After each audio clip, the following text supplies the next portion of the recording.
को सॉल्व करोगे, आप यहाँ पे करने क्या लगते हो, स्क्वायर यहाँ पे कर लेते हो, sec theta plus tan theta यहाँ पे वैल्यू पुट करोगे, स्क्वायर करोगे, फिर जो है क्वेश्चन लेंदी होने लगता है। ऐसा नहीं करना है, बिल्कुल नहीं करना है। देखो कि sec थीटा और tan थीटा हमारा आइडेंटिटी के फॉर्मेट में सेट हो जाएगा। क्यों?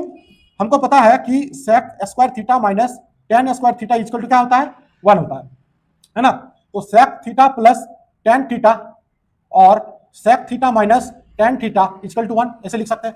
sec theta plus tan theta क्या दिया हुआ, p दिया हुआ है, और ये sec theta minus tan theta equal to 1, तो इसको लिखेंगे sec theta minus tan theta equal to 1 by p ऐसे लिख सकते हैं।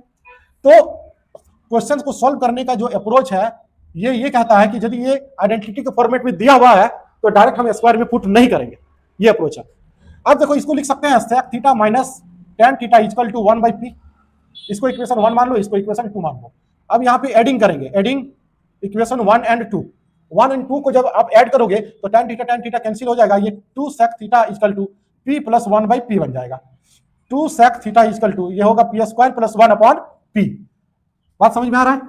अब जरा समझना, अब यहाँ पे सब्ट्रैक्ट करेंगे, सब्ट्रैक्ट 1 माइनस 2, इक्वेशन 1 माइनस 2 करेंगे। तो आप देखो यदि 1 माइनस 2 करोगे तो यहाँ पर माइनस आ जाएगा, यहाँ पे प्लस आ जाएगा और यहाँ पर माइनस आ जाएगा, है ना। तो sec थीटा कैंसिल हो जाएगा, तो tan थीटा क्या बन जाएगा, 2 tan थीटा हो जाएगा और p माइनस 1 बाई p हो जाएगा। क्लियर? तो 2 tan theta equal to p square minus 1 upon p, हमें तो p स्क्वायर माइनस 1 और p स्क्वायर प्लस 1 से मतलब है ना। क्लियर? तो अब ये बताओ कि ये जो sec थीटा है इसको हम ऐसे लिख सकते हैं p square plus 1 upon 2p, है ना। हमें राइट साइड में क्या प्रूव करना है भाई, sin थीटा ही तो चाहिए, तो इसको ऐसे लिख लेते हैं tan theta equal to p square minus 1 upon 2p। देखो tan थीटा इक्वल टू हम लिखेंगे sin theta upon cos theta equal to p square minus 1 upon 2p। हमें sin थीटा से मतलब है, cos थीटा को हमको इलिमिनेट करना है, ठीक है। तो इसको ऐसे लिख सकते हैं, sec थीटा को, सुनो इधर, 1 बाई cos है तो इसको लिखेंगे sec theta multiply sin theta equal to p square minus 1 upon 2p। Clear?